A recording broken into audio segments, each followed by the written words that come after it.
Bismillahirrahmanirrahim. Assalamualaikum warahmatullahi wabarakatuh. Alhamdulillah wassalatu wassalamu ala Rasulillah wa ala alihi wa sahbihi wa man walah wa ba'du. Faya ahbaballahi wa ahbaba rasulihi sallallahu alaihi wasallam, usi nafsi wa iyyakum bitaqwallahi faqad fazal muttaqun fala tamutunna illa wa antum muslimun. Faqala ta'ala ya ayyuhalladzina amanu taqullaha haqqa tuqatih wa la tamutunna illa wa antum muslimun. Teman-teman sekalian, mengawali jumpa kita di pagi menuju siang ini, kita bersyukur pada Allah Subhanahu wa taala masih diberikan kesempatan untuk bertemu, bersilaturahim dan menuntut ilmu. Semoga seluruh ikhtiar kita sampai dengan hari ini, detik ini diridhai dan dirahmati oleh Allah Subhanahu wa taala. Saya berusaha secepat yang mungkin saya lakukan untuk bisa sampai di sini dan memulai kajian kita. Kita akan menyambungkan dengan materi di pertemuan yang lalu. Tema kita hari ini secara singkat dan cepat kita akan bagi pada dua sesi. Yang pertama kita akan bicara tentang kunci cepat kebahagiaan dalam Al-Quran. Ya, shortcut bahagia itu seperti apa ditunjukkan oleh Allah di dalam Al-Quran. Kemudian setelah itu kita akan coba agak lebih banyak untuk berdiskusi. Barangkali ada beberapa hal yang ingin kita diskusikan, tanya jawab, saya bertanya, Anda menjawab, atau sebaliknya. Baik, mudah-mudahan sisa waktu yang ada bisa kita maksimalkan. Setiap kita tidak akan luput dari persoalan seperti yang dibahas di pertemuan lalu. Dan ingat kuncinya, tidak ada manusia yang hidup yang tidak mengalami persoalan, yang tidak punya masalah. Itu mustahil. Quran surah kedua ayat 155 sampai 157. Allah menegaskan, saya sedikit menyingkat apa yang telah dibahas di pertemuan lalu. Walanabluwannakum bisyai. Setiap yang hidup pasti aku akan uji dengan beragam ujian kehidupan. Perhatikan cara menerjemahkannya. Untuk meningkatkan kualitas hambaku melalui ujian itu. Jadi, posisikan ujian adalah sebagai tes dari Allah yang menjadi fasilitas bagi kita untuk meningkatkan kualitas kehidupan. Itu poinnya. Ragamnya kata Allah bisa banyak. Minal khauf, kadang ada kegelisahan, kekhawatiran akan apapun. Kekhawatiran di rumah tangga, kekhawatiran di pekerjaan, kekhawatiran di kehidupan sosial, dan lain sebagainya. Wal ju', rasa lapar, apapun bentuknya. Wa naqsim minal amwal, harta berkurang. Ada hal-hal yang biasa kita nikmati menjadi tidak kita dapati. Wal anfus, diuji dengan penyakit, sampai ada yang menggoncang jiwa, bahkan sebagian kerabat mungkin yang paling dekat dengan kita meninggalkan kita dan wafat. Wathamarat, ada hasil kerja keras yang telah kita titi sekian lama ternyata diambil oleh orang lain. Wabasyiris sabirin, dan berikan kabar gembira. Ternyata desain ujian itu akhirnya kebahagiaan. Jadi kalau kita menjalani semua apa yang Allah ujikan kepada kita itu dengan benar, itu endingnya itu bahagia. Endingnya kebahagiaan, kenyamanan, ketentraman, kedamaian.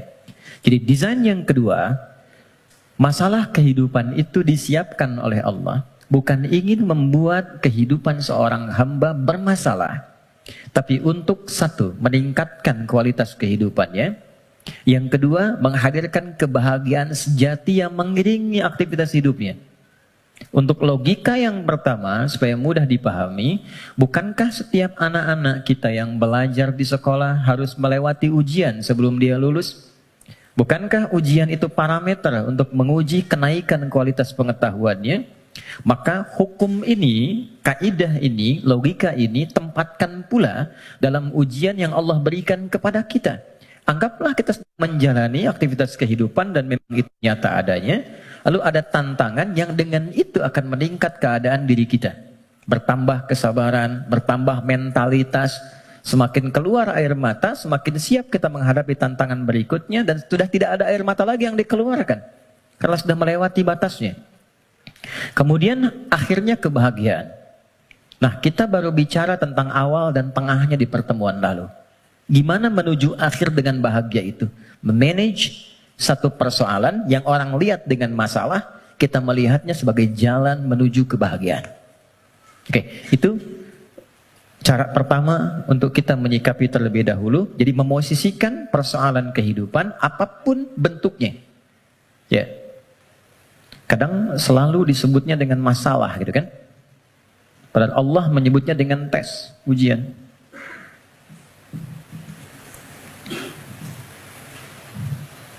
Satu, untuk meningkatkan kualitas hidup.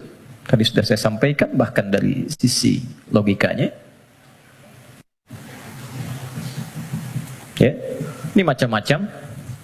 Ada yang kaitan dengan intelektual, wujudnya kreativitas. Ibu, teman-teman yang akhwat senang mana? Anak diam atau anak aktif?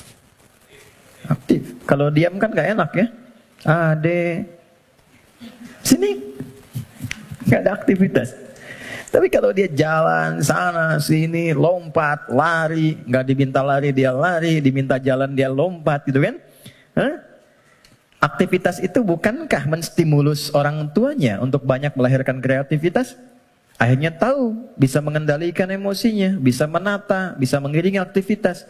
Sehingga mengatur orang yang sudah bisa mengendalikan anak lebih mudah nanti mengendalikan orang tua yang kekanak-kanakan. Jelas ya?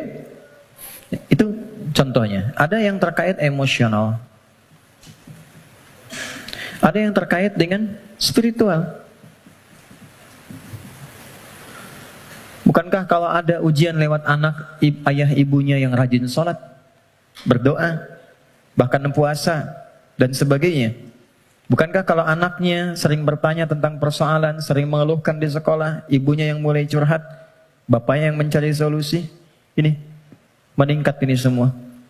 Kalau Allah nggak titipkan lewat itu semua, nggak akan mungkin muncul pengalaman-pengalaman yang kadang melahirkan nostalgia di kemudian hari.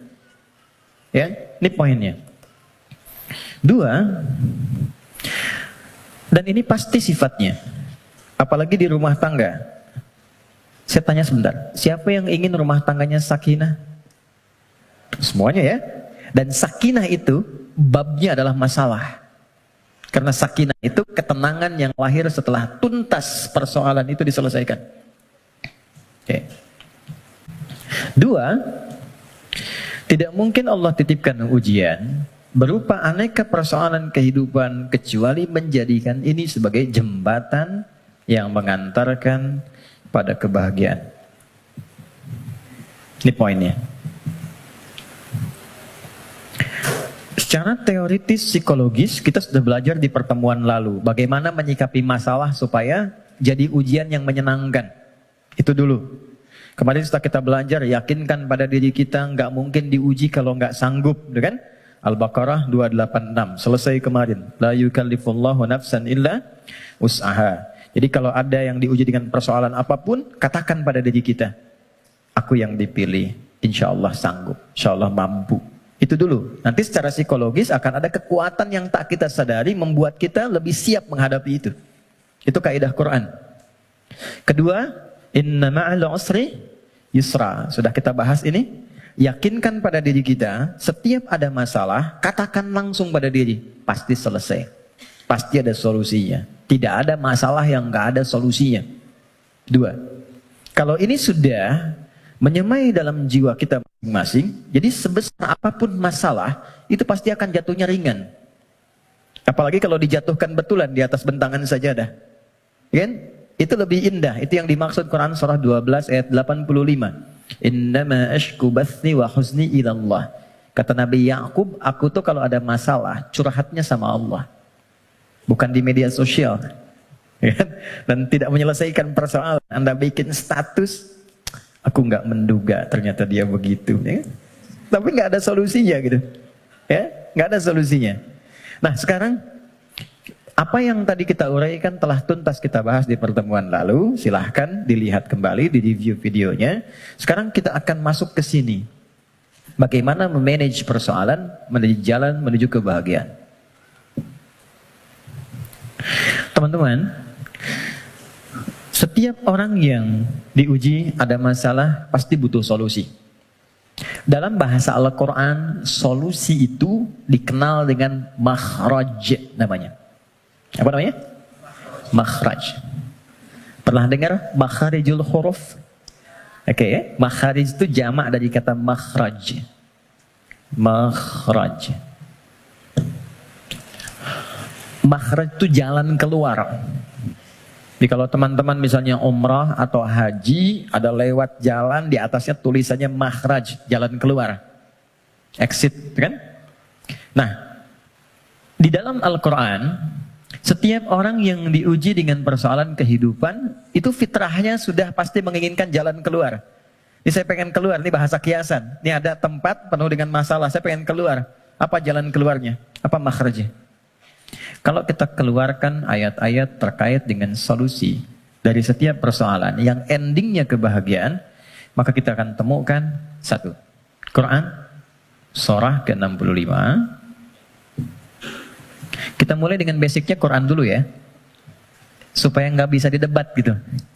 Kalau teori manusia kan bisa didebat ya, tapi siapa yang mau mendebat firman Allah? Jadi saya mulai dengan Quran, hadis. Jadi kalau hadisnya didebat, Anda mendebat Rasulullah gitu. Baik, oke. Quran surah 65 ayat surah At-Talaq. Akhir ayat kedua, di akhir ayat kedua, di awal ayat ketiga. Dan nanti indahnya kenapa ditempatkan di surah At-Talaq. Ya. Bahkan di titik paling nadir pun dari persoalan itu, yang kadang sengketanya, kadang di ujung seakan melahirkan perpisahan dan sesuatu yang tidak diinginkan, itu ternyata masih bisa disisipkan ending yang membahagiakan. Ya. Ya, kita bacakan ayatnya. Bismillahirrahmanirrahim. Langsung ke ujungnya saja, karena kita agak terbatas waktunya. Wa may yattaqillaha yaj'al lahu makhraja. Satu. Oke. Kalau saya tuliskan kelihatan ya, insyaallah ya. Dan kalaupun belum tampak secara langsung, nanti bisa direview videonya, jadi bisa terlihat lebih jelas. Saya naikkan ke atas. Waman, ini yang saya highlight dulu. Wa may yattaqillaha. Gini. Ya. Kelebihan. Wa may yattaqillaha. Nih, kuncinya ini. Saya kotaki. Baru saya turunkan ke sini. Ya ja'allahu makhraja. Makhraja. Oke, kita temukan kalimat makhraj di Quran. Satu. Waman, saya baca dengan man dulu, tidak saya baca dengan tajwid. Waman, dan siapapun. Saya agak kurang sepakat dengan terjemahan dan barang siapa, karena saya cari sampai sekarang nggak pernah ketemu itu barang punya siapa gitu. Barang siapa? Oke. Jadi saya lebih senang menerjemahkan dan siapapun. Dan siapapun. Nah, man ini di dalam bahasa Arab tuh kaidahnya berbunyi begini. Ismun mausulun yadulu alal faradiyah. Paham? Tidak. Man, konjungsi yang menunjuk kepada objek, kadang subjek, tapi dia menunjuk secara personal, tapi sifatnya luas. Jadi tawarannya berlaku secara personal setiap kita, tapi bersifat terbuka. Jadi kalau ada kata man di Quran, itu Allah sedang berbicara kepada kita, posisikan secara personal. Setiap kita itu sedang dikhitab, ditawari langsung oleh Allah. Dan tawarannya terbuka. Mau laki-laki, perempuan, besar, kecil, tua, muda, siapapun. Kalau ini kemudian disandingkan dengan kata makhraj, yang tadi kita sepakati makhraj itu solusi, jalan keluar. Lawan dari solusi, masalah kan? Ujian kan? Jadi satu kata man saja sudah memberikan kesan bahwa tidak ada satu pun di antara kita, bahkan saat ini di ruangan ini, yang tidak punya persoalan. Setiap kita. Tuh, wajahnya udah kelihatan tuh. Setiap kita pasti punya masalah. Kan? Apapun jenisnya. Tapi kata Allah, siapapun Anda, ketika mendapati ujian dari persoalan itu, aku sudah siapkan solusinya. Dan kalimatnya menggunakan ja'ala loh. Ja'ala itu nggak main-main, lekat. Jadi seakan Allah ingin katakan begini, setiap aku titipkan ujian untuk meningkatkan kualitas hidupmu, saat yang bersamaan, ini sudah ada solusinya. Jadi berbarengan dengan itu, ada masalah, ada solusi. Ada problem, ada jalan keluar. Tinggal sekarang, cara kita bagaimana menemukan jalan keluar itu bukan hanya merasakan persoalannya. Jadi diberikan persoalan itu untuk mencari lewat itu solusi yang telah Allah sandingkan tadi. Dan cara mencari itu ujungnya adalah ini, kebahagiaan. Apa jembatannya? Kalau jembatan itu di tengah atau di ujung? Selalu di tengah. Ada dua yang terpisahkan, tengahnya jembatan. Di sini persoalan, di sini solusi. Apa jembatannya? Kita cari yang pertengahan di sini. Waman awalnya, yaj'allahu makhraja, ujungnya. Tengah-tengahnya, yattaqillah. Takwa kepada Allah.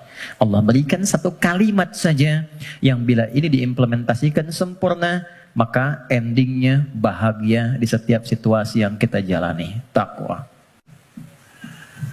Kalimat yang mudah untuk diucapkan dan butuh tantangan ketika dijalankan. Saya tidak ingin mengatakan sulit, karena nggak ada yang sulit yang Allah berikan. Yang sulit itu manusianya, bukan caranya. Oke, jadi kita sudah dapatkan katanya. Kalau ada persoalan, ujian apapun dalam kehidupan, maka kalau ini ingin cepat dituntaskan oleh Allah dan endingnya bahagia, maka solusi pertamanya apa?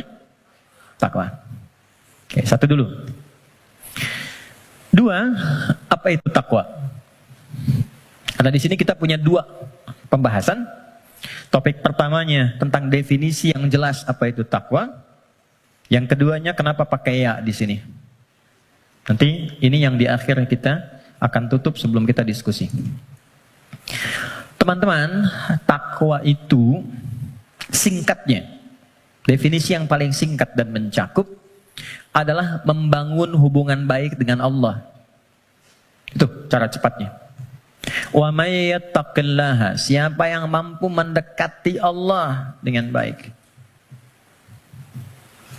Oke, sekarang kita terapkan logikanya.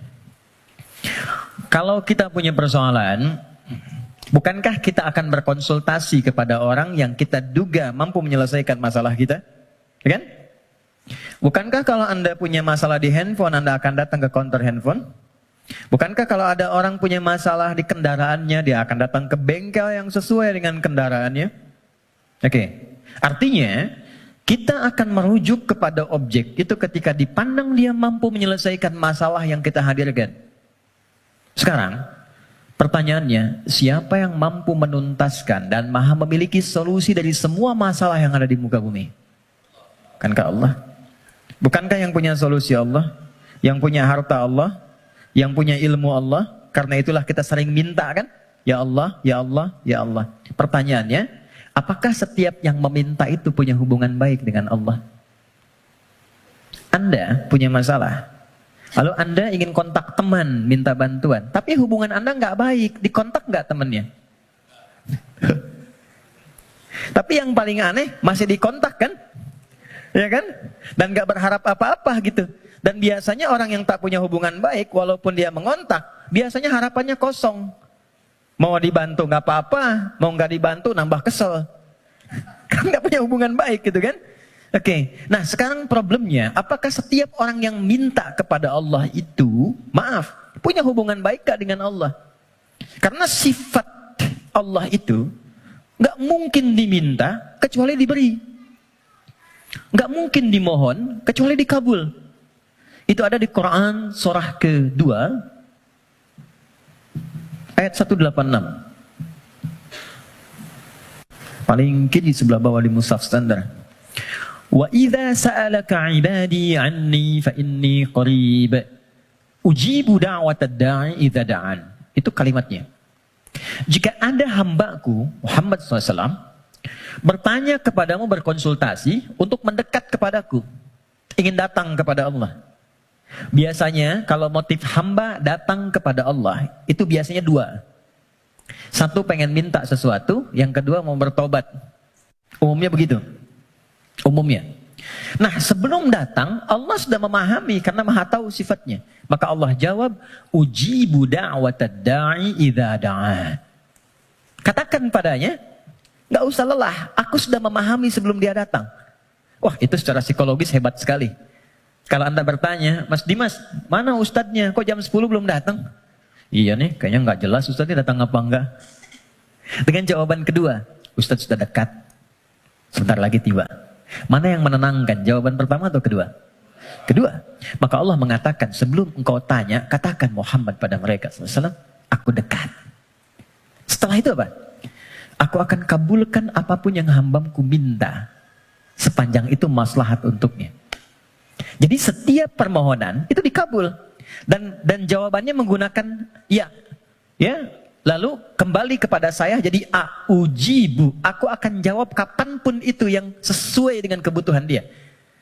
Ya, karena sifat doa itu gini. Sifat doa itu mengabulkan apa yang dibutuhkan, bukan memberikan apa yang dimintakan. Karena Allah itu maha pengasih. Nggak mungkin Allah ngasih kepada sesuatu yang membahayakan. Ya, kadang kalau memang betul itu maslahat buat Anda, minta, Anda butuh, diberi seketika. Tapi kalau sekarang Anda belum siap, mungkin diberikannya 2 tahun, 3 tahun, 4 tahun. Nabi itu minta kiblatnya pindah dari Masjidil Aqsa ke Ka'bah. Kapan dikabulkannya? Setahun 8 bulan. Bayangkan seorang Nabi, Rasul, manusia terbaik, minta sama Allah, nggak langsung dikabul.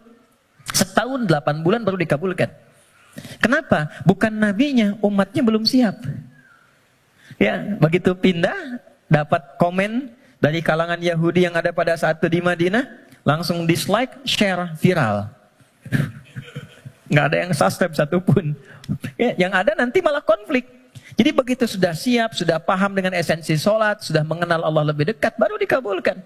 Kadang-kadang, maaf ya teman-teman, apa yang sekarang kita dapatkan, boleh jadi itu doa sekian bulan, atau bahkan tahun yang pernah dimohonkan dulu. Cuman kadang-kadang sebagian hamba tidak menyadari itu, karena itu syukurnya telat. Gitu. Ada yang ketiga, ini yang lebih dahsyat. Allah mengganti apa yang diinginkan dengan apa yang dibutuhkan. Seperti pernah saya sampaikan, Anda punya anak, anaknya sakit, konsultasi ke dokter, ini yang terbaik untuknya jeruk. Pulang dari rumah sakit, dia merengek minta apel. Mama, apel, apel, apel. Ini nak, jeruk. Nggak mau apel. Ini jeruk rasa apel. Itu yang terbaik, gitu kan? Oke, kadang-kadang Anda minta motor, dikasihnya mungkin sepeda. Kadang Anda minta mobil A, dikasihnya mobil B. Kadang Anda mengajukan proyek A, dikasihnya proyek B. Yang ini nggak masuk, yang ini dapat. Jadi sifat doa, itu kalau dimohonkan, diberikan. Kalau nggak cocok di dunia, diberikan di akhirat. Itu sudah janji. Karena itu kita masih ada iman akhirat, jadi masih punya harapan. Yang bahaya itu kalau nggak punya keyakinan tentang akhirat, dia nggak punya harapan. Jadi meninggal aja. Kalau kita masih punya harapan, makanya kita belajar ilmu tentang alam kubur, ilmu tentang akhirat, pengetahuan tentang surga neraka. Kenapa? Supaya memunculkan harapan. Ya, sebab kalau ditanya nanti, kalau meninggal kemana, punya jawaban. Kalau orang yang nggak tahu itu ditanya kemana, meninggal ya meninggal aja. Kalau meninggalnya kan sama-sama meninggal. Halo? Baik. Nah sekarang problemnya adalah, bisa ada orang minta, tapi nggak terkabul gitu. Nggak dapat. Apa problemnya? Maka saya kisahkan hadis Nabi. Teman-teman, thumma dzakara ar-rajula yutilu safara ash'atha aghbara. Nabi mengisahkan seorang lelaki yang menempuh perjalanan panjang. Safar.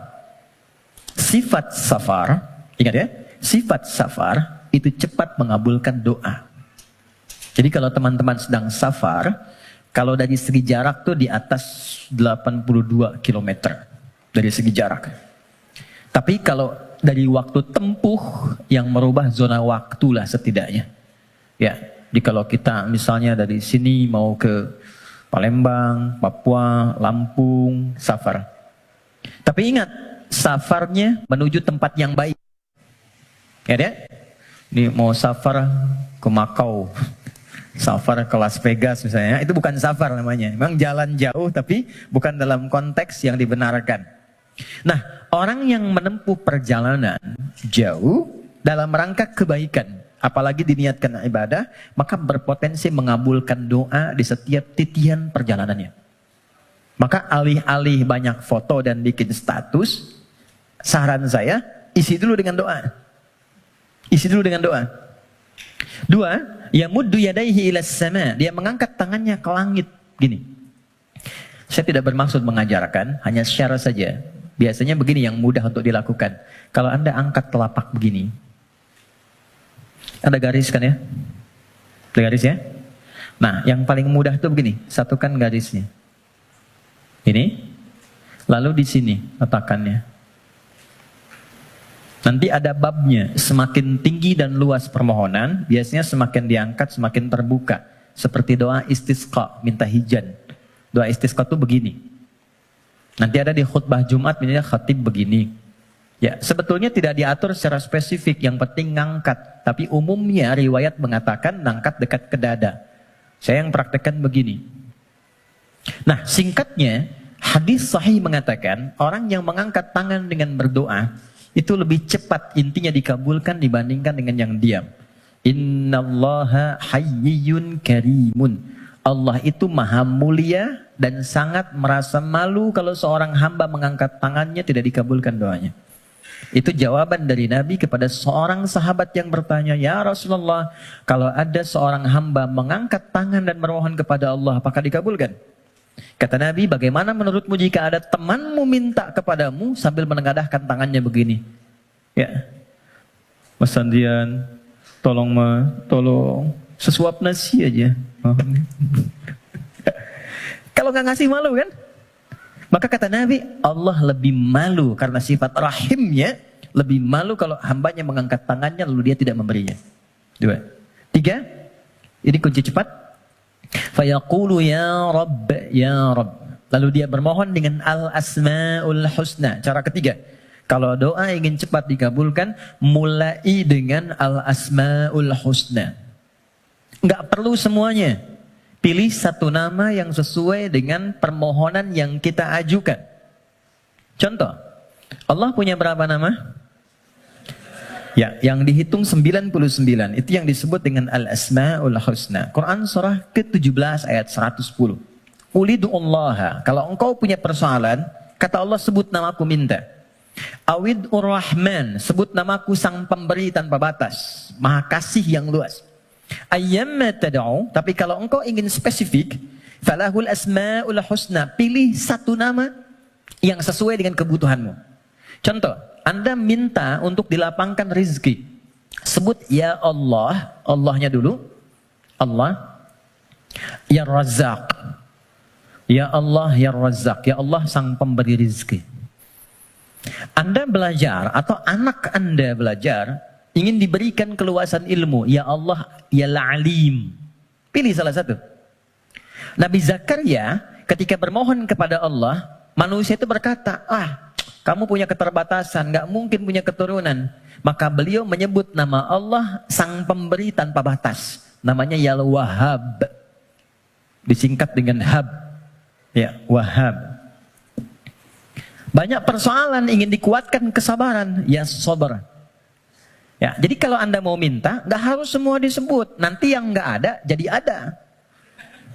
Ya Allah, ya Razak, ya Alim, ya Sabar. Tadinya nggak punya masalah, Anda malah punya masalah, gitu kan? Oke. Dia menyebut ketiganya. Jadi dia mengatakan ya Rabb, nama ucap untuk pemberian dengan sifat rububiyah. Dia safar dan orang ini mengangkat tangan. Apa kata Nabi? Anna yustajabu lidzalik. Ini susah doanya dijawab. Gimana bisa terjawab? Ternyata dia dalam keadaan sedang punya hubungan yang tidak baik dengan Allah. Kata Nabi, mat'amu haramun. Makanan dia sumbernya dari yang haram. Mashrabu haramun. Minumnya yang haram. Malbasu haramun, pakaiannya dari yang haram. Wa ghudhiya biharamin, dan perangkat hidupnya haram. Saya pegang gelas dari tadi, saya ingin tunjukkan begini. Ini gelas masih terbuka. Gini. Man. Saya bisa masukkan apapun. Spidol, pena, even itu air, dan yang lainnya. Tapi kalau mulai itu tersekat begini, apa yang bisa dimasukkan? Kalau sekatnya masih tipis, mungkin masih bisa ditembus. Sepanjang tajam permohonan, air mata keluar, bermohon dengan lembut dan lirih, masih bisa tembus.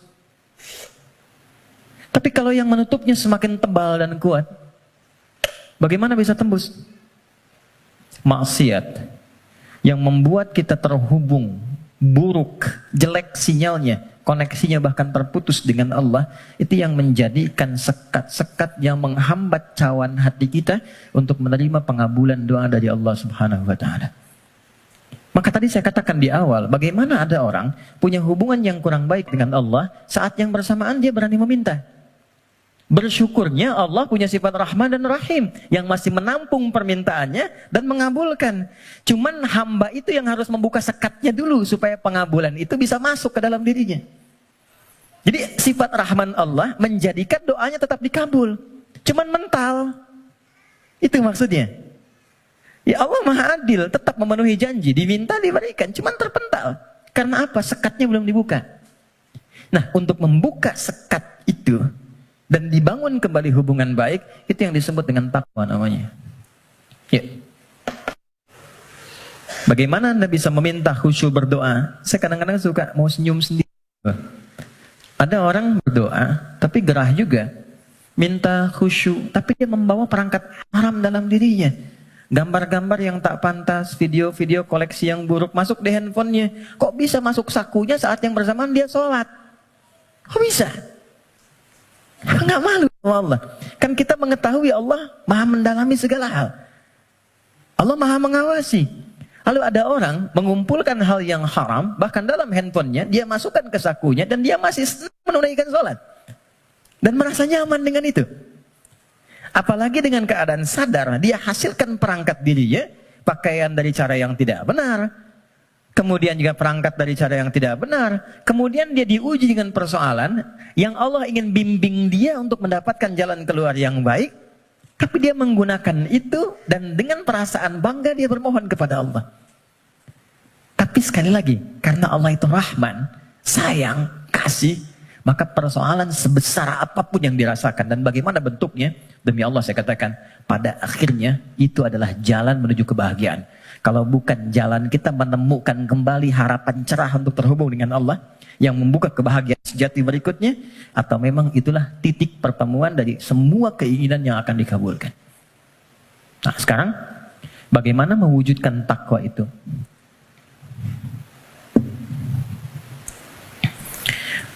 Teman-teman, halo? Kenapa serius begitu? Tenang ya, tenang. Nah, baik. Sekat ini terhambat karena ada penyebab. Penyebabnya yang paling pokok nafsu. Nafsu. Nanti itu yang diprovokasi oleh setan untuk mengeluarkan bisikan-bisikan yang buruk. Nafsu itu setidaknya disebutkan dalam Al-Quran kurang lebih sebanyak 115 kali. 115 kali. Oke. Nah, jadi kita harus mencari kata takwa dalam Quran yang disandingkan dengan nafsu. Kata takwa itu dengan semua derivasinya disebutkan dalam Al-Quran 240 kali. Dan yang bersanding dengan nafsu itu 115 kali. Masya Allah. Tadi masih ingat? Siapa yang menggerakkan nafsu manusia untuk berbuat keburukan? Setan kan? Setan disebutkan 88 kali dalam Al-Quran. Saya ulang. Siapa yang menggerakkan nafsu manusia untuk berbuat keburukan? Kok begitu sekali melihatnya? Setan disebutkan sebanyak 88 kali dalam Al-Quran. Saat yang bersamaan, kita pun diberikan oleh Allah itu perangkat takwa. Lawan dari nafsu. Quran surah 91 ayat 7 sampai 10.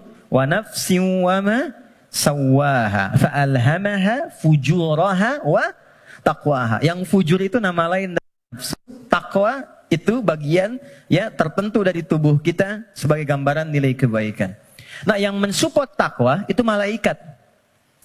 Pernah nggak merasakan begini?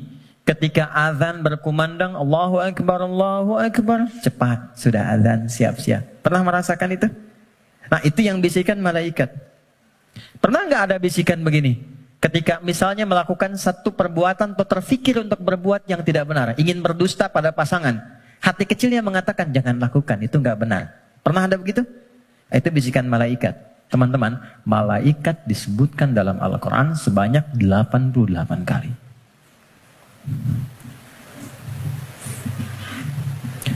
Jadi ini automatically bekerja secara bersamaan terus.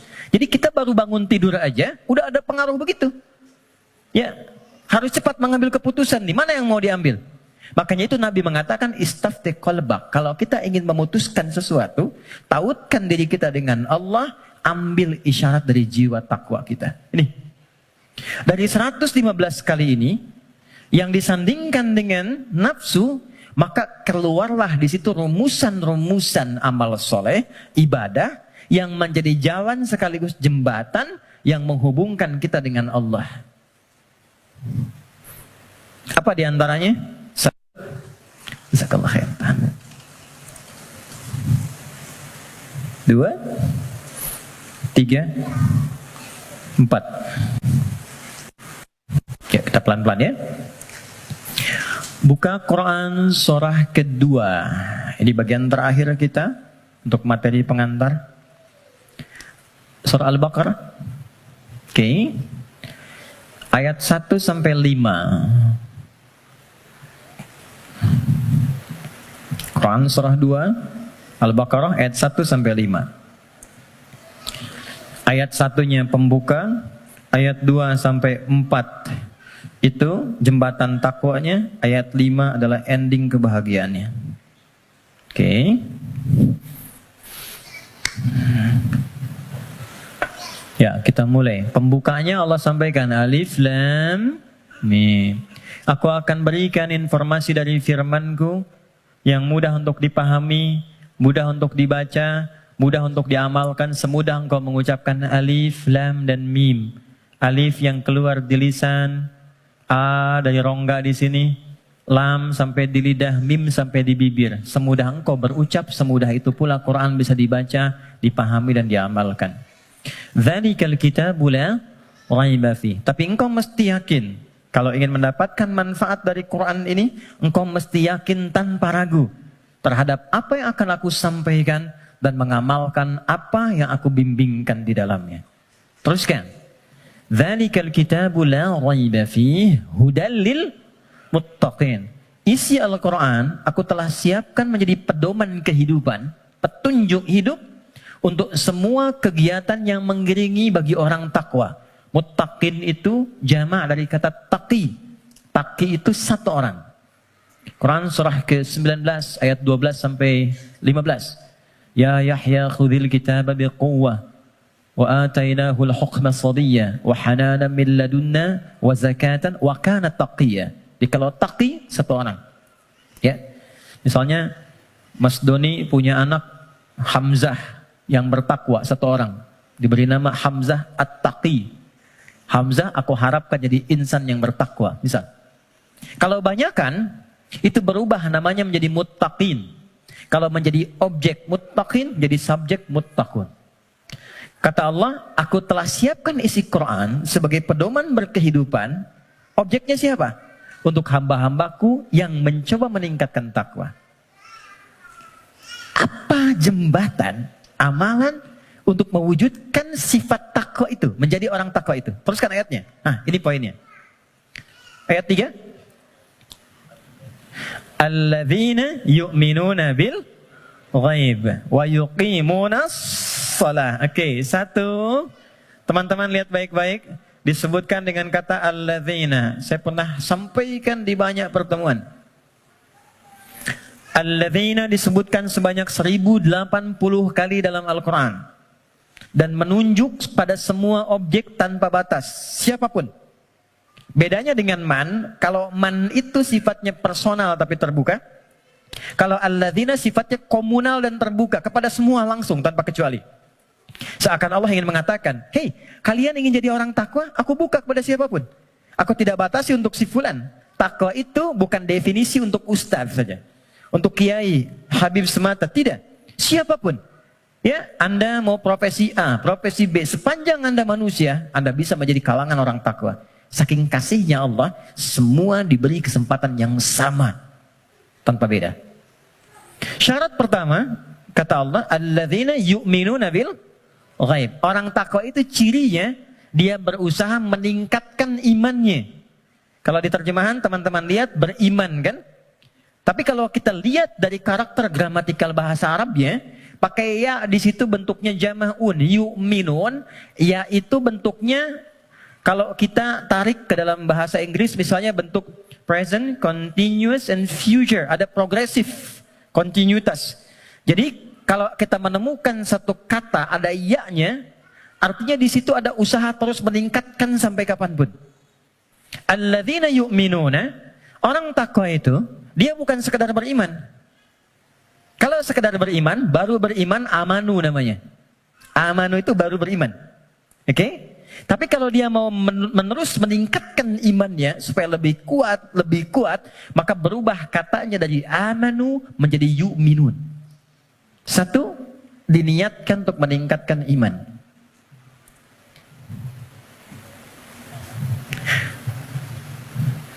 Ilustrasinya begini. Tadi subuh jam berapa? 4 lewat berapa? 4 lewat 8. Ada lagi yang lain? 4 lewat 5, 46, 48. Kita ambil 48 ya. 4 lewat 8. Allahu Akbar, Allahu Akbar. 4 lewat 8. Begitu dipanggil, Allahu Akbar, Allahu Akbar, bangun.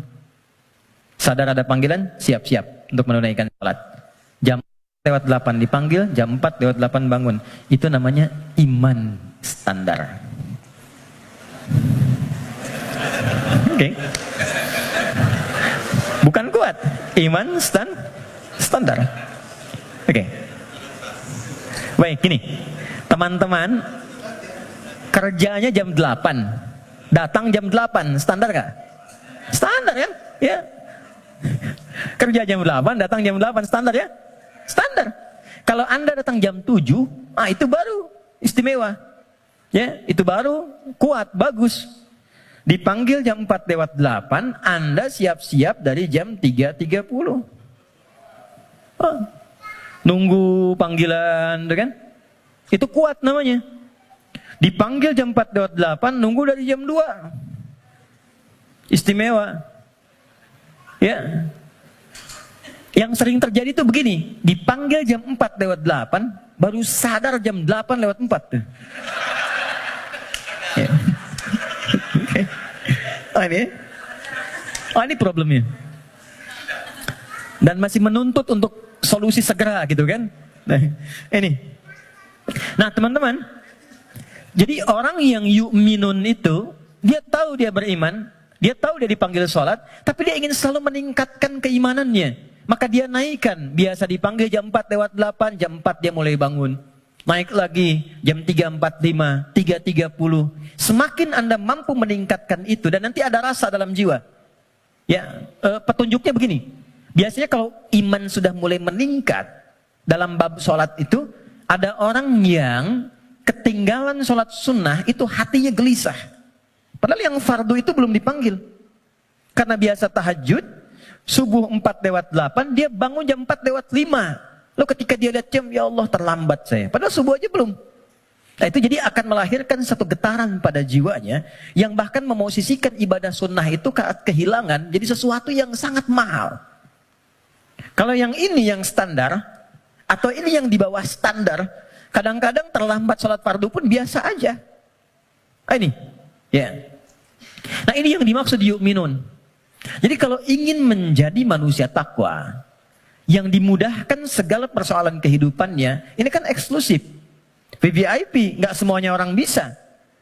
Hal yang pertama dilakukan adalah niatkan untuk meningkatkan iman dulu. Naikkan imannya.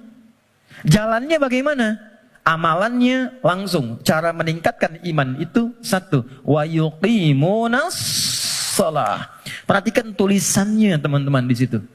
Ya, biarkan saya saja supaya antum fokus untuk melihat, ya, dan bisa maksimal untuk mengamalkan.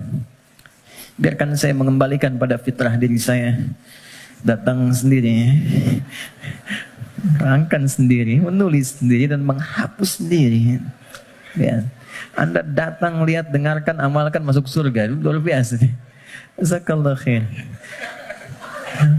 Oke. Ya. Ya itu dia, saya sedang memikirkan bagaimana saya menuliskannya lagi. Enggak semuanya. Oke, aman. Nah, oke. Baik. Siap. Ya. Antum yang punya ide, beliau yang punya eksekusi. Dua-duanya ada pahalanya insyaallah. Ya, tapi antum berkurang ketika mengurangi tulisan di belakang. Oke.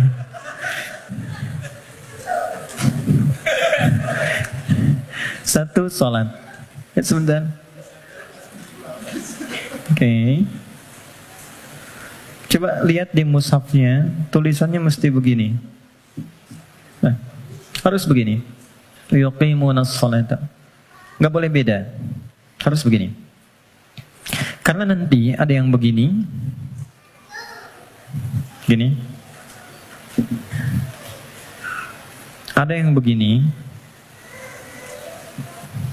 Salawat. Kalau yang begini artinya sekali, tunggal. Kalau yang begini artinya salat fardu 5 waktu.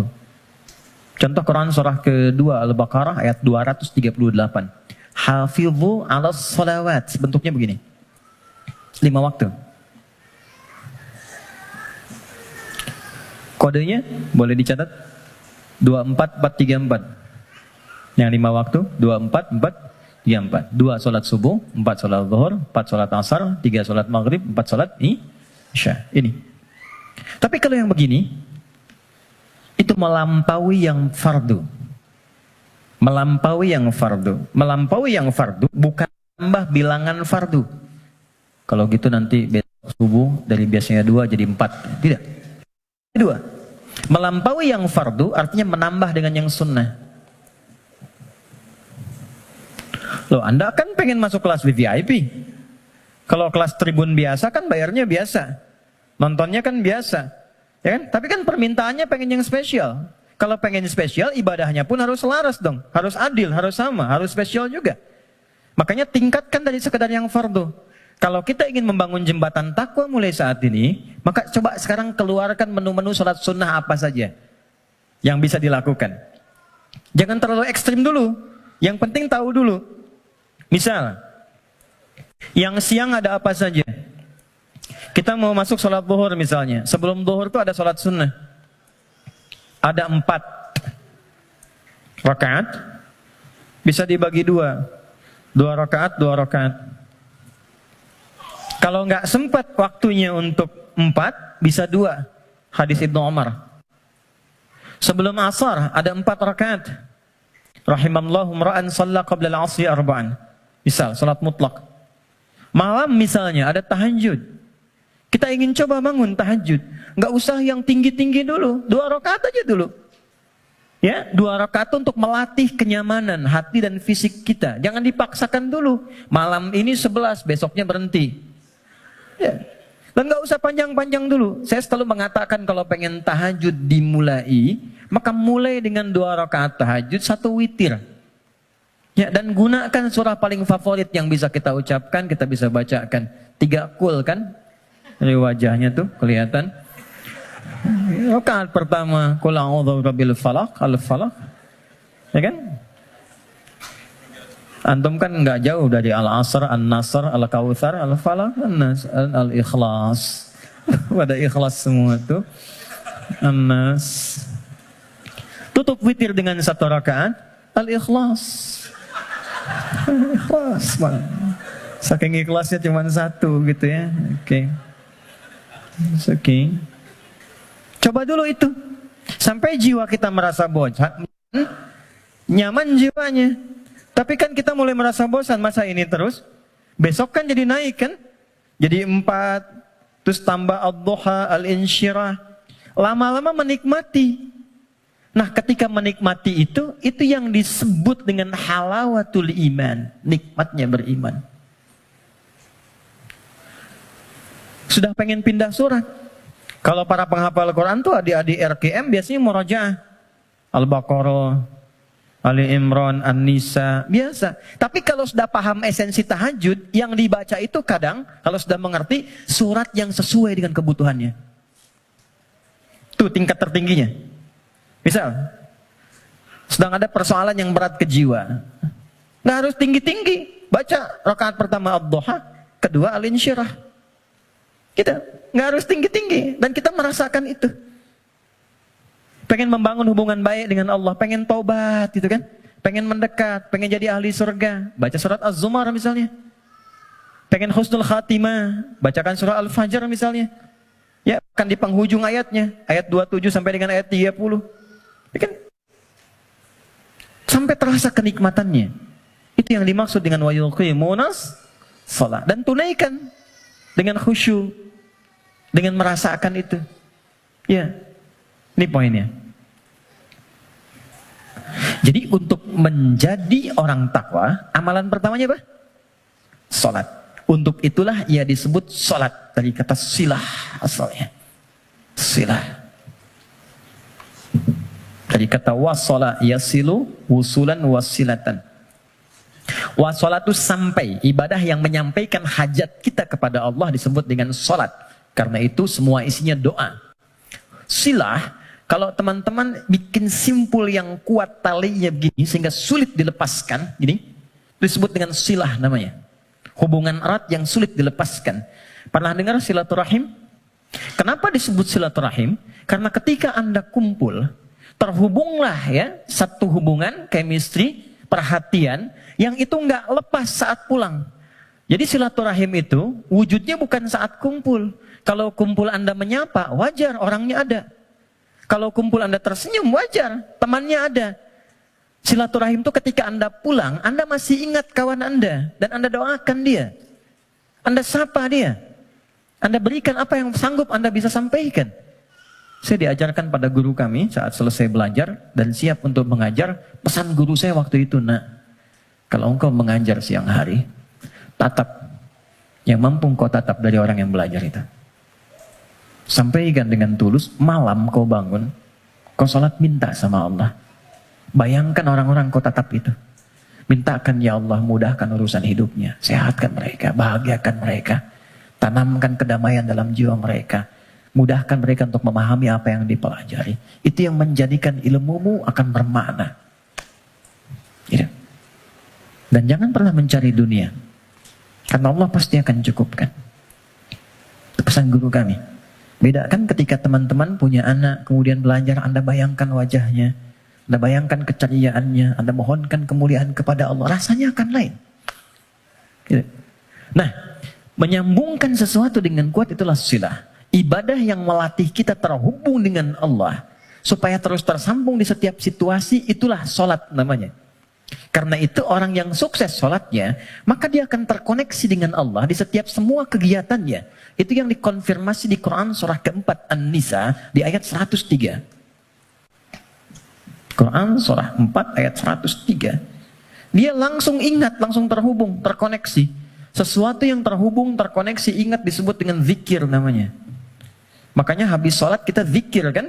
Karena boleh jadi saat sholat banyak yang lupa, belum terkoneksi dengan Allah. Ya? Bahkan ada orang yang kata Nabi sendiri mengingatkan, hatta la yash'ural musalli kam raka'atan yusalli. Ada orang yang bahkan gak sadar berapa rakaat sedang menunaikan sholatnya. Waktu subuh tadi berapa rakaat sholat? 2 ya? Ada yang 1 loh. Ada yang 3 loh. Karena tak ingat. Lupa. Kalau lupa kan suka nggak ingat.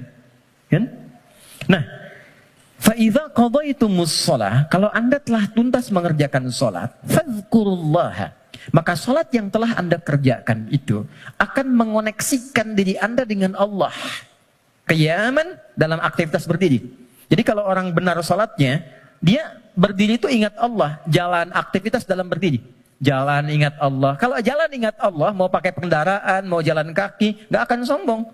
Karena merasa setiap aktivitas berjalannya diawasi oleh Allah. Keluar dari sini, tak akan pernah tertukar alas kaki. Keluar dari masjid, nggak akan ada yang ketukar sendal. Karena ingat Allah.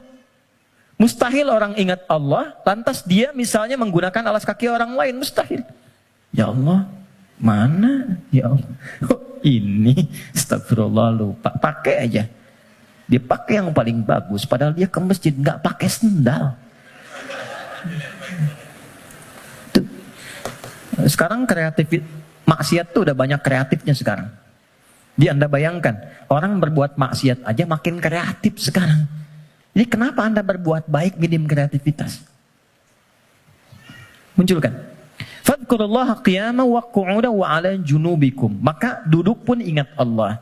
Makanya dia bekerja depan komputer, nggak ada yang bisa menambahkan nol, merubah proyek dan sembarangan, tanda tangan di tempat yang tidak jelas. Itulah salat. Nah, ini yang saya katakan di awal, takwa itu amalannya jembatan yang menghubungkan kita dengan Allah. Tandanya sudah ada ketenangan.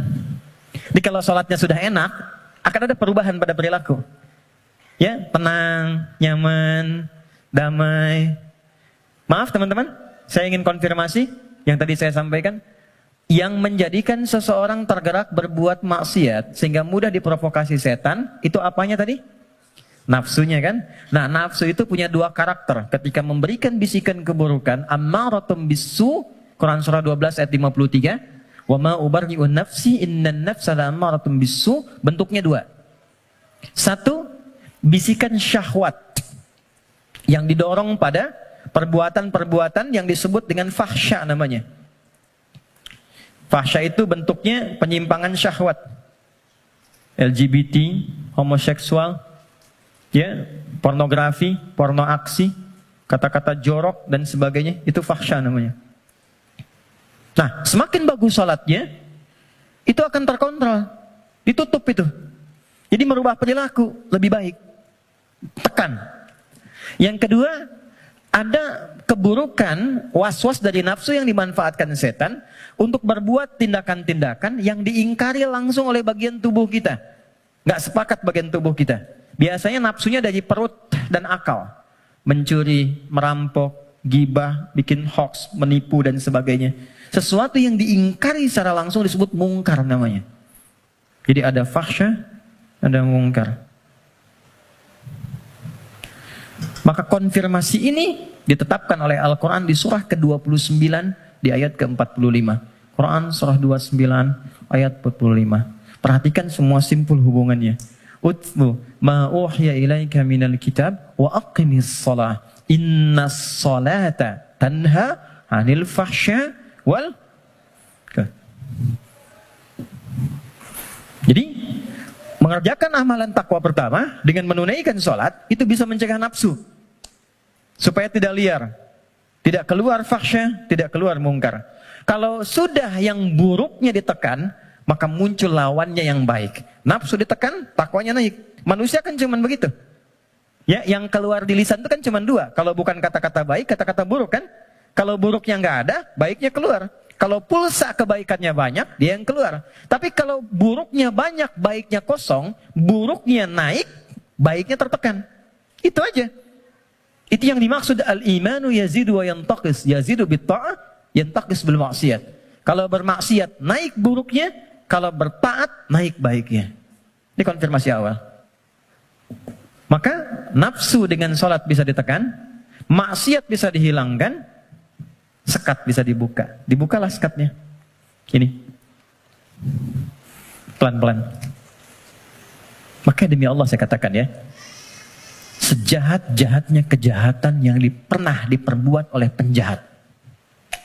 Sejahat-jahatnya kejahatan yang pernah diperbuat oleh penjahat. itu akan sirna dan tuntas dengan menunaikan sholat yang benar ditunaikan. Karena itu hal pertama yang dilakukan oleh orang-orang yang ingin membuka lembaran hidupnya dan dia bangun hubungan baik. Demi Allah saya katakan, sholat. Larinya ke masjid. Dan lihat apa yang terjadi. Yang pertama Allah berikan bukan dunianya dulu teman-teman. Bukan dunia. Anda punya masalah, terlilit utang piutang dan sebagainya. Bukan dilunasi utangnya dulu. Tapi ditenangkan dulu hatinya. Nanti dari situ bisa membaca esensi kehidupan. Kemana sebetulnya hidup saya ini? Diajari nanti oleh Allah. Pola hidupmu salah selama ini. Makanya terjebak begini. Apa belum tiba waktunya kau menjadi orang yang baik? Apa enggak lihat orang-orang dulu yang pernah dulu begini, lebih buruk dari kamu, sekarang dia bisa jadi orang baik. Maka ditampakkan kisah si fulan. Enggak sengaja lihat YouTube, keluarnya malah sesuai dengan apa yang kita butuhkan. Dibuka. Nanti setelah sadar, keluar air mata tuh. Tenang, lapang, tiba-tiba ada orang datang di samping. Yang sudah lama enggak kita kenal tuh. Kata orang teman lama, bro kamu kemana aja? Udah lama. Apa pekerjaan sekarang? Cerita ngobrol, udah ikut saya aja. Pelan-pelan ikut berubah, masalah selesai tanpa terasa. Ada yang sedang tobat, sujud. Selesai ternyata husnul khatimah, wafat. Itulah salat.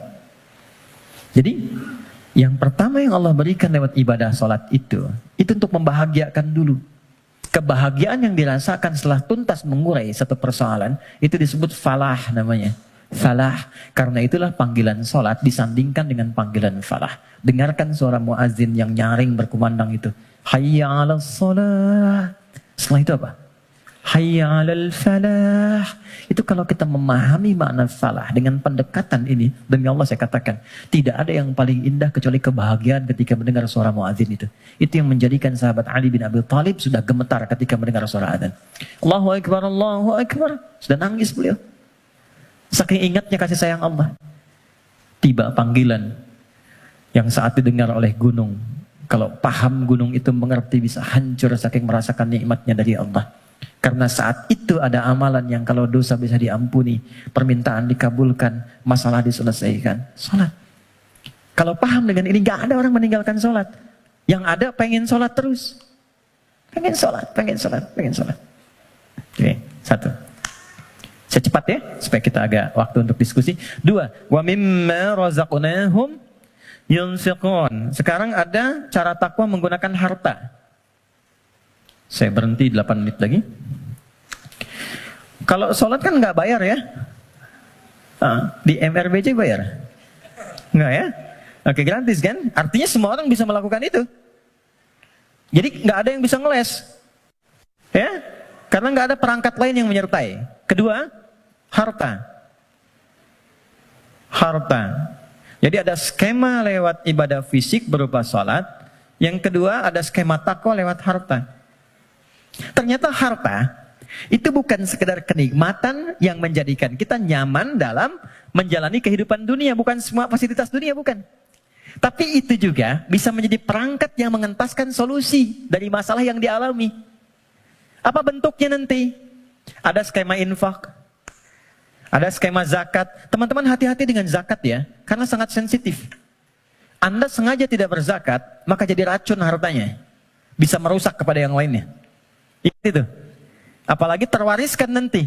Jadi makanan dimakan oleh anak atau siapapun, ya harus hati-hati. Infak, itu nilainya tinggi. Infak itu bukan sekedar menghadirkan pahala yang sangat luar biasa. 700 kali lipat paling sedikit. Jangan dibatasi di situ. Al-Baqarah ayat 261. Ya, masalul ladzina yunfiquna amwalahum fi sabilillahi kamathali habbatin ambatat sab'a sanabil. 1 jadi 7. Fi kulli sumbulatin mi'atu habbah kali 100. 1 kali 7 kali 100, 700 kali lipat. Itu maksudnya pahala ya. Pahala, bukan perkalian feedback ke kita, bukan. Jangan bayangkan begini, kalau saya infak 1.000, balik 700.000. Bukan begitu cara memahaminya. Itu nggak tepat. Yang dimaksud, Anda mendapatkan 700 kali lipat pahala di akhirat nanti. Jarak satu keduanya 500 tahun. 2 ke 3 500 tahun. Itu di akhirat. Di dunianya dapat apa? Nah, di dunia itu pancaran keberkahan. Di antara pancaran keberkahannya ada dua. Satu, memberikan tambahan barokah kepada Anda yang nilainya lebih daripada apa yang Anda berikan. Minimal 10 kali lipat. Misal, dijaga dari sakit yang kalau berobat nilainya sekian. Dijaga dari musibah yang kalau dialami keluarnya mesti sekian. Itu. Yang kedua, ini yang paling menarik. Infak dengan harta itu kalau diniatkan sesuai dengan keinginan yang kita mohonkan pada Allah, itu bisa mengentaskan persoalan yang sedang dialami. Itulah wasilah tawassul dengan harta. Rumusnya Quran surah ke-5 ayat 35. Saya pakai Quran, jadi nggak bisa dibantah. Ya ayyuhalladzina amanu taqullah. Hai orang-orang beriman, tingkatkan takwamu kepada Allah, wabtaghu ilaihil wasilah, dan cari wasilah dalam rangka menunaikan takwa itu. Apa wasilah diantaranya? Bisa menggunakan harta. Harta. Yuk, saya kisahkan dengan singkat, cepat sekali. Kalau mau infak, coba yang pertama, ini nasihat saya dari Quran. Orang pertama yang kita tuju kalau ingin berikan infak, orang tua. Siapa? Orang tua. Berikan yang terbaik yang mampu kita persembahkan. Itu ada di Quran surah kedua ayat 215. Yas'alunaka madza yunfiqun. Mereka banyak berkonsultasi bertanya pada Muhammad apa yang harus diberikan kalau pengen infak. Dijawab oleh Quran dengan dua jawaban. Qul ma anfaqtum min khair. Katakan kalau ingin infak, kaidah pertama yang terbaik. Bisa. Anda beli mangga 5. Ibu masih ada. Berikan yang paling besar, yang paling bagus, yang terbaik itu buat ibu. Kalau mau dibagi. Contoh aja. Kemudian lil walidain. Urutannya kalau ingin diberikan satu yang pertama orang tua. Belakangnya nanti ada 4 lagi. 5 golongan utama. Wal aqrabin, kerabat terdekat. Wal yatama, orang-orang yatim. Wal masakin, orang-orang miskin. Wabnis sabil, orang yang kesulitan di perjalanan. Tapi yang pertama orang tua. Jadi teman-teman, kalau orang tua masih hidup, apa yang bisa dipersembahkan walau tidak diminta. Sedang ada masalah misalnya kan, mohon kebaikan pada Allah, bikin makanan datang pada orang tua, minta doanya. Ini sederhana tapi dalam, minta doanya. Ada kitab namanya Al-Adabul Mufrad karya Al-Imam Al-Bukhari. Dikisahkan seorang berkonsultasi pada Ibnu Abbas radhiyallahu taala anhuma, pengen taubat, dosanya banyak. Apa jawab Ibnu Abbas? Ibu masih ada nggak? Ada katanya. Udah, pulang aja, berbakti pada ibumu. Sayangi ibumu, buat beliau merasa senang terus. Nanya lagi orang ini, kenapa mesti ibu? Kata Ibnu Abbas, saya tidak pernah mendapati di Quran dan keterangan Nabi yang terbaik dari bakti kepada ibu untuk mengentaskan semua masalahmu. Dikonfirmasi di Al-Bukhari, ada orang sedang bekerja, tiba-tiba hujan turun, dia berteduh masuk ke dalam satu gua.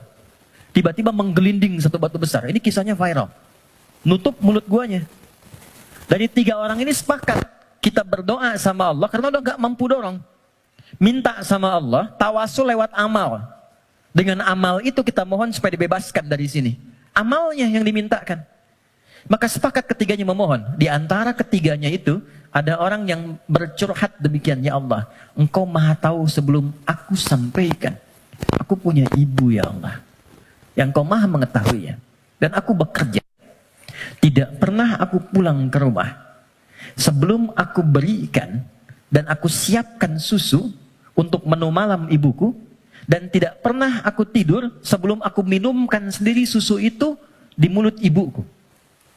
Satu kali, begitu beliau pulang, ibunya sudah tertidur. Maka, beliau tetap membuat susu, dipegang itu susunya sampai ibunya bangun. Dan ibunya sudah sepuh, jadi nggak sadar kalau anaknya itu sudah lama datang, sudah lama nunggu dan berdiri. Ibunya belum merasa tidur, bangun, saya minumkanlah susu itu kepada ibunda tercinta, tanpa pernah cerita sedikit pun bahwa aku sudah berdiri lama di samping beliau. Diminumkan, baru tidur. Ya Allah, jika memang ini menjadi wasilah dari amalku yang bisa menjadikan kami terbebas dari kungkungan batu ini, mohon bebaskan kami dari kungkungan batu ini. Demi Allah, begitu didorong sedikit, keluarlah. Menggelinding. Dan ibu nggak ada batasnya. Cari. Termasuk saya sekarang gitu. Saya kalau mau belajar itu saya niatkan, ya Allah, untuk memuliakan ibu. Masih hidup. Dan mohon pahala diakhirkan pada ayah untuk menerangi di alam kuburnya. Dan selalu bertambah kebaikan-kebaikan itu. Tambah. Satu. Jadi infak. Ya. Coba usahakan ya. Dan gak usah terlalu pengen dilihat dunia. Keluar jam 3, setengah 4. Lihat yang nyapu. Yang lagi dorong makanan tuh. Yang dari semalaman bekerja.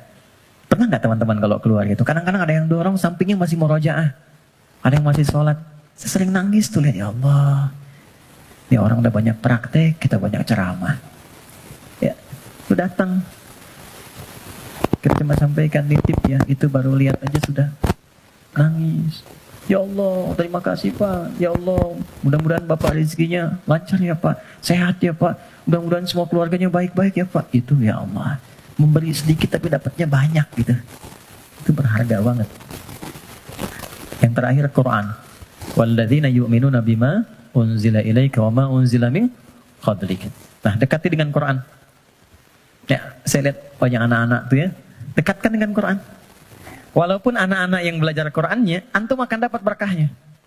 Akan dapat kenyamanannya, ketenangannya. Coba tuh, yang di RKM tuh, ya, yang meluangkan waktu dan sebagainya. Memang awalnya lelah, capek, tapi ketika nggak ada libur, ada yang hilang tuh. Nanti ada kenyamanan, ketenangan, kebahagiaan, apalagi pas wisuda dan sebagainya. Tapi yang paling ingin saya sampaikan, ini sudah nyata. Kalau Quran sudah ada di lingkungan kehidupan, maka rumahnya jadi cahaya, ketenangan akan datang. Saya pernah diminta kedutaan Saudi 2018 untuk menjadi Amirul Hajj. Berangkat, mimpin rombongan. Saya kira siapa hampir 500 orang. 2/3-nya anak-anak kecil penghafal Quran. Ternyata yang digendong bapaknya, ibunya, temannya, gurunya. Yang hafal Quran anaknya, bapak ibu yang nabung bertahun-tahun, puluhan tahun, nggak keluar itu dan kuota nggak dapat, itu berkahnya lewat anaknya. Ada di Jakarta itu di Kemang, disebut nama lah. Ada Fitra namanya. Orang mengatakan terbatas. Bicara lambat, pergerakan, nggak bisa jalan, ya normal begitu. Tapi dia menghafal Quran. Setoran. An-Naba berapa ayat? Yang paling menarik, Allah titipkan. Dapat hadiah umrah. Berangkat dengan ibunya. Ibu udah nabung, dah segala rupa. Gak punya biaya. Demi Allah, sampai di Madinah. Sampai di Mekah. Dari sejak Madinah sampai tawaf di Ka'bah itu, di Mekah. Ibunya gendong anaknya. Padahal sudah kami kirimkan santri dan juga mutawif untuk gendong itu. Ibunya nolak, enggak. Bu, ibu kan yang mengandungnya, udah bawa dia. Kenapa sekarang masih digendong juga? Justru saya bersyukur kepada Allah dengan adanya fitrah ini. Dialah yang telah membawa saya ke sini. Maka biarkan saya menggendongnya sebagai syukur saya kepada Allah. Ya. Jadi jangan melihat anak Anda punya kekurangan. Gak ada, anak itu semua istimewa. Jangan lihat fisiknya. Jangan lihat perilakunya. Ada keistimewaan yang Allah titipkan di dalamnya. Boleh jadi keberkahan itu di anak Anda. Solusi itu di anak Anda. Bukankah Anda kadang punya masalah lihat anak jadi tenang lagi? Pulang dari kantor lihat anak merajaah, anak menunggu, anak memanggil, Anda ceria lagi. Dekatkan mereka dengan Quran. Gak ada yang paling indah kecuali Anda pulang dari pekerjaan.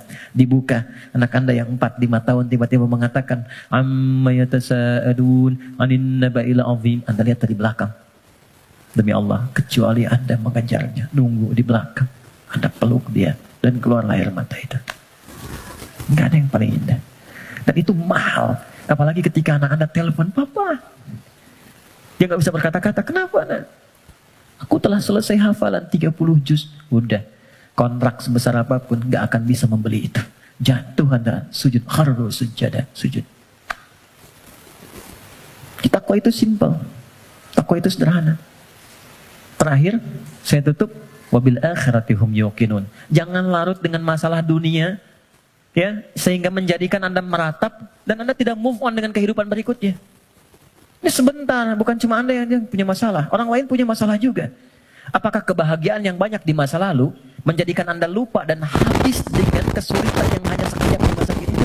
Ada masalah baru 5 menit, Anda hidup udah 50 tahun. Anda lupa dengan kebahagiaan 50 tahun, sehingga habis dengan masalah yang 5 menit.